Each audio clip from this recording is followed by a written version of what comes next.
ಕೆಂಪು ಹರಿವೆ ಸೊಪ್ಪನ್ನು ಬಳಸಿಕೊಂಡು ನಾವು ಈಗಾಗಲೇ ಹಲವಾರು ಅಡುಗೆಗಳನ್ನು ನೋಡಿಯಾಗಿದೆ.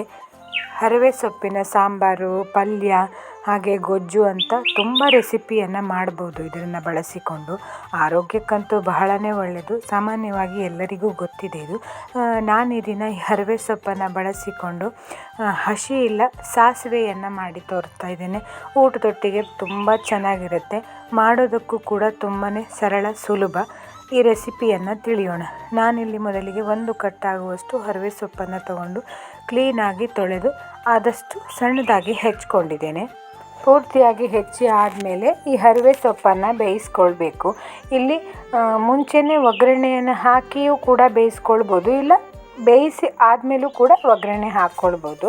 ಇಲ್ಲಿ ಬೇಯಿಸಲಿಕ್ಕೆ ಒಂದು ಪಾತ್ರೆಯನ್ನು ತಗೊಂಡು ಅದಕ್ಕೆ ಹೆಚ್ಚಿರುವಂಥ ಸೊಪ್ಪನ್ನು ಹಾಕಿ ಒಂದು ಅರ್ಧ ಚಮಚ ಆಗುವಷ್ಟು ಉಪ್ಪು, ಹಾಗೆ ಒಂದು 2ರಿಂದ 3 ಚಮಚ ಆಗುವಷ್ಟು ನೀರು, ಒಂದು ನೆಲ್ಲಿಕಾಯಿ ಗಾತ್ರದಷ್ಟು ಬೆಲ್ಲವನ್ನು ಹಾಕ್ತಾಯಿದ್ದೇನೆ. ನೀವು ಬೆಲ್ಲ ಬೇಡ ಅಂದರೆ ಸ್ಕಿಪ್ ಮಾಡ್ಬೋದು. ಒಂದು ಸರಿ ಚೆನ್ನಾಗಿ ಈ ರೀತಿಯಲ್ಲಿ ಮಿಕ್ಸ್ ಮಾಡಿ, ಇದಕ್ಕೆ ತುಂಬ ನೀರೆಲ್ಲ ಹಾಕೋದು ಬೇಡ. ಮುಚ್ಚಿ ಒಂದು 2ರಿಂದ 3 ನಿಮಿಷ ಬೇಯಿಸ್ಕೊಳ್ಳಿ. ಸೊಪ್ಪಾದ್ರಿಂದ ಬೇಗನೆ ಬೆಂದುಬಿಡತ್ತೆ.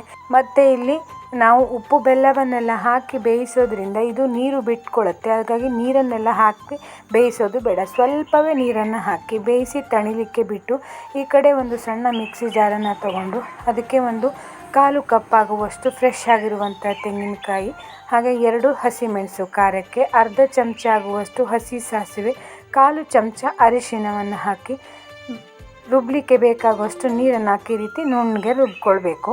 ನಂತರ ಮತ್ತೊಂದು ಪಾತ್ರೆಗೆ ಇಲ್ಲಿ ಬೇಯಿಸಿರುವಂಥ ಹರಿವೆ ಸೊಪ್ಪನ್ನು ನಿಮಗೆ ಎಷ್ಟು ಬೇಕೋ ಅಷ್ಟನ್ನು ಹಾಕಿ, ಇಲ್ಲಿ ರುಬ್ಬಿ ಇಟ್ಟಿರುವಂತಹ ಈ ತೆಂಗಿನಕಾಯಿಯ ಮಿಶ್ರಣವನ್ನು ಕೂಡ ಅದರೊಟ್ಟಿಗೆ ಸೇರಿಸಿ, ನಾನಿಲ್ಲಿ ಒಂದು ಅರ್ಧ ಕಪ್ ಆಗುವಷ್ಟು ಮೊಸರನ್ನು ಹಾಕಿದ್ದೇನೆ. ಆದಷ್ಟು ಗಟ್ಟಿ ಮೊಸರನ್ನು ಬಳಸಿ. ನೋಡಿ, ಚೆನ್ನಾಗಿ ಒಂದು ಸರಿ ರೀತಿಯಲ್ಲಿ ಮಿಕ್ಸ್ ಮಾಡಿ.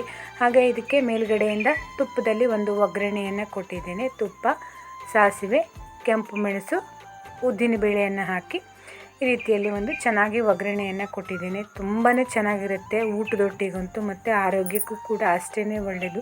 ಖಂಡಿತ ನೀವು ಟ್ರೈ ಮಾಡಿ ಸ್ನೇಹಿತರೆ.